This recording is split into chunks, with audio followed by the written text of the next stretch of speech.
Assalamualaikum dan salam sejahtera. Selamat datang ke kursus Kesedaran Keselamatan. Saya Bibi Syakila selaku hos anda. Ini kita akan didedahkan dengan topik Basic Life Support atau dalam bahasa Melayunya, Asas Pertolongan Cemas.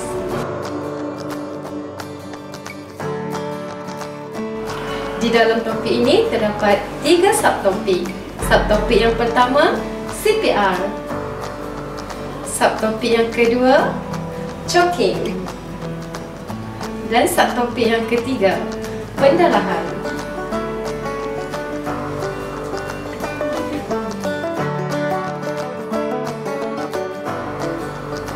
Di dalam sesi pembelajaran ini, tuan-tuan akan memahami teknik CPR dengan betul. Tata cara pengendalian mangsa tercekik ataupun choking dengan berkesan. Dan juga pengurusan pendarahan bagi mangsa. Dengan ini, saya serahkan sesi pembelajaran kepada penceramah bagi topik Asas Pertolongan Cemas.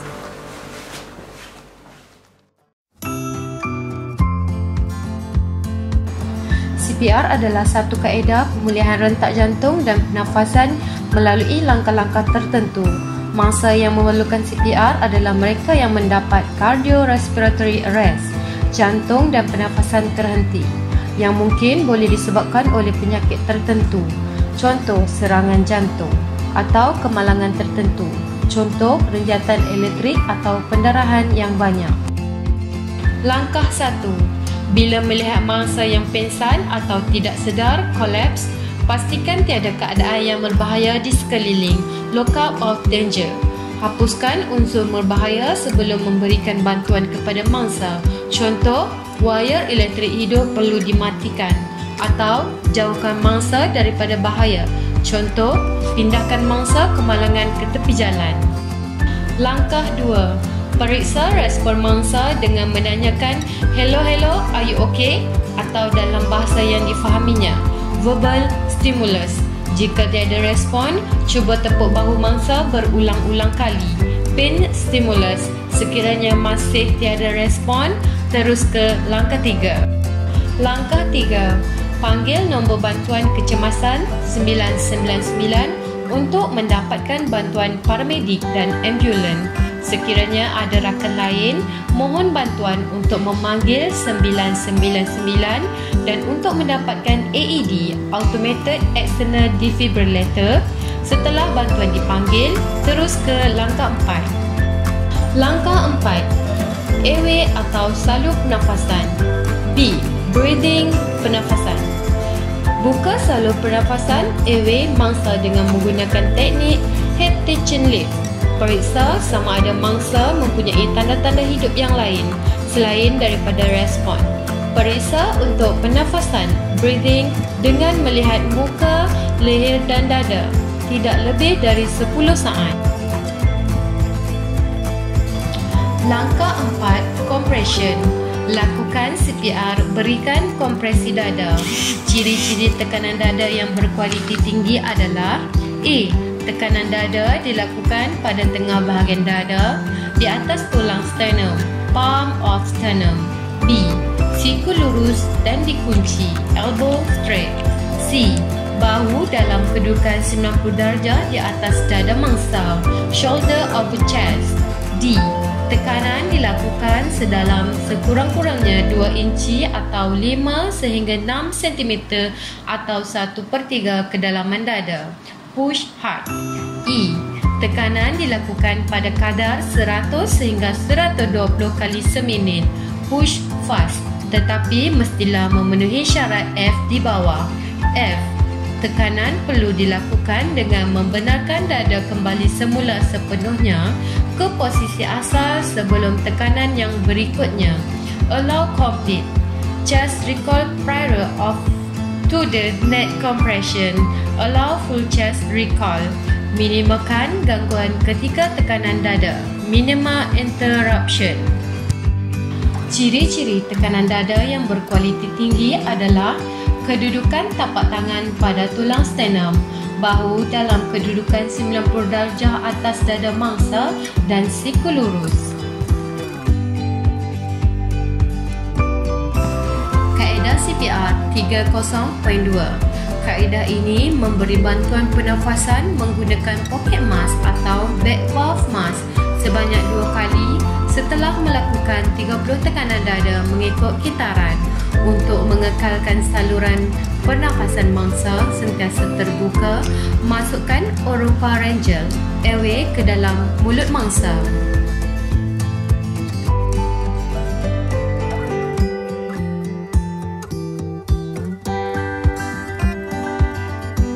Langkah 5. Defibrilasi, renjatan elektrik atau shock.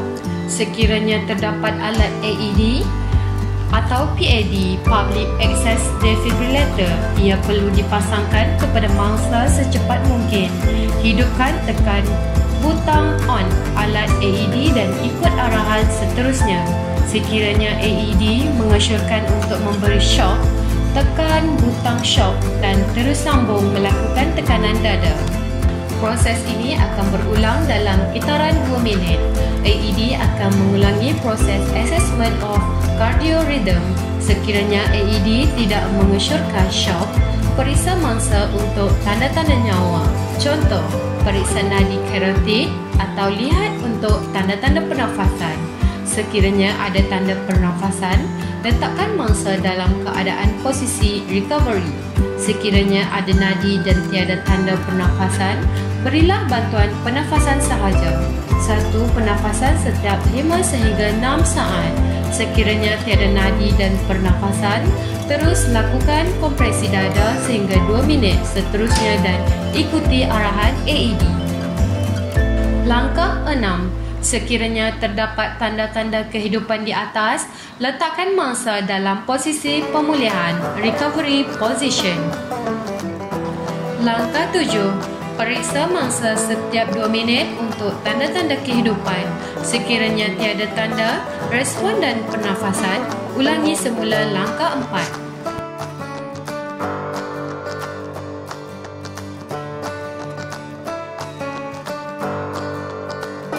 Pengendalian mangsa tercekik dewasa. 1. Sekiranya mangsa masih sedarkan diri, tanya soalan kepada mangsa. Adakah anda tercekik? 2. Periksa tahap keterukan tercekik. Sekiranya hanya separa tersumbat, galakkan mangsa untuk batuk sehingga benda asing tersebut keluar. Tanda-tanda tercekik. Mengenal pasti tanda-tanda saluran pernafasan yang tersumbat. Tersumbat penuh, complete obstruction, menerangkan berkenaan universal choking sign di mana kebiasaannya mangsa akan berada dalam keadaan kelemasan, tidak dapat bernafas atau suara yang tidak jelas. Muka menjadi biru dan kedua-dua belah tangan akan diletakkan di leher. Sekiranya mangsa berada pada tahap salur pernafasan tersumbat sepenuhnya tetapi masih sedar, kita hendaklah membantu mangsa. Berikan 5 kali back blow. 1. Berdiri di sisi mangsa. 2. Bengkokkan sedikit mangsa ke hadapan. 1 tangan menyokong dada mangsa dari hadapan. 3. Gunakan tapak tangan yang lain untuk memberi back blow sebanyak 5 kali di antara tulang belikat mangsa. Sekiranya back blow sebanyak 5 kali gagal mengeluarkan benda asing yang tersekat pada salur pernafasan, lakukan abdominal thrust dari belakang mangsa sebanyak 5 kali. Berdiri di belakang mangsa. 5. Letakkan genggaman tangan pada kawasan di antara pusat dan sangkar rusuk dengan ibu jari mengerah ke dalam dan sebelah tangan lagi turut memegang tangan berkenaan. 6. Bengkokkan mangsa ke hadapan. 7.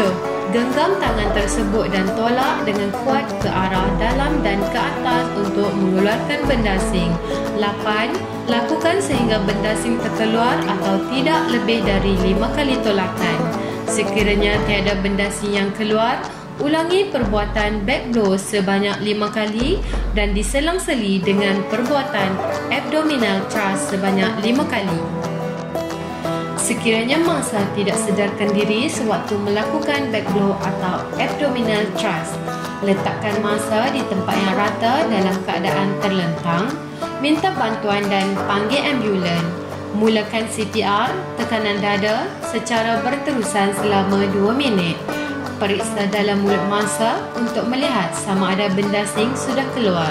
Jika benda asing kelihatan dalam mulut mangsa, keluarkan benda asing dari mulut mangsa dengan kaedah finger swab.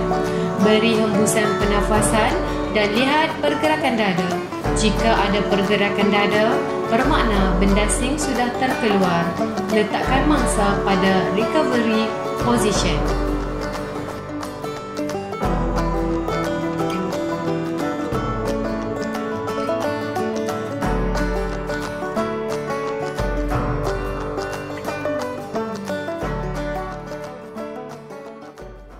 Jenis pendarahan. Jenis pendarahan terbagi kepada 3, iaitu pendarahan arteri, pendarahan vena, pendarahan kapilari. Rawatan luka dan pendarahan. Penahanan darah. Pertama, tekanan tepat atau langsung, direct pressure. Tekanan pada bahagian luka, tekanan terus. Gunakan pembalut bersih atau kain, pastikan tiada benda asing. Gunakan pelapik atau balutan cincin sekiranya terdapat benda asing. Lokasi titik nadi utama. Lokasi titik nadi utama terbahagi kepada 5 bahagian, iaitu pertama, carotid di leher bersebelahan trakea. Kedua, brachial, lipatan lengan. Ketiga, radial, pergelangan tangan. Keempat, femoral, pangkal paha. Dan yang kelima, dorsal pedis artery, bawah pergelangan kaki. Meninggikan anggota yang cedera. Tinggikan anggota badan yang cedera dari paras jantung. Membalut dengan pembalut bersih. Gunakan pembalut jika balutan luar basah akibat pendarahan. Penggunaan ejen hemostasis. Mengawal pendarahan dengan menggunakan ejen hemostasis seperti hemostatic powder, silok atau quick-lock. Jika pendarahan yang tidak terkawal dengan pembalutan dan tekanan langsung, gunakan tekanan pressure point. Amputasi. Sekiranya amputasi iaitu terputus berlaku pada salah satu anggota badan mangsa, kawal pendarahan jika berlaku pada bahagian yang terputus. Buat balutan untuk memberikan tekanan langsung. Rawat untuk renjatan jika berlaku. Selamatkan bahagian yang terputus jika berlaku. Jangan basuh bahagian terputus dengan air. Balut bahagian yang putus dengan kain yang bersih dan kering. Masukkan ke dalam bekas plastik yang kosong dan ikat dengan ketat. Masukkan plastik tersebut ke dalam satu lagi bekas atau kontena yang lain yang mengandungi air dan ais. Tanda-tanda renjatan. Renjatan akan mengakibatkan semua sistem dalam badan tidak boleh berfungsi dengan sempurna. Jika pendarahan berterusan, sistem peredaran akan menumpukan edaran darah ke sistem yang terpenting di dalam badan sahaja. Tanda-tanda renjatan adalah seperti berikut. Pertama, pertukaran status kesedaran adalah petanda pertama, iaitu tidak tenteram dan gelisah. Dalam kes renjatan yang serius, mangsa tidak akan sedarkan diri. Kedua, sejuk, menggigil, berpeluh dan pucat. Ketiga, nadi akan menjadi lemah dan pantas. Keempat, masa kapilari refill lebih lama. Kelima, pernafasan menjadi pantas. Keenam, berasa loya dan muntah. Ketujuh, kepenatan. Dan yang terakhir, kehausan.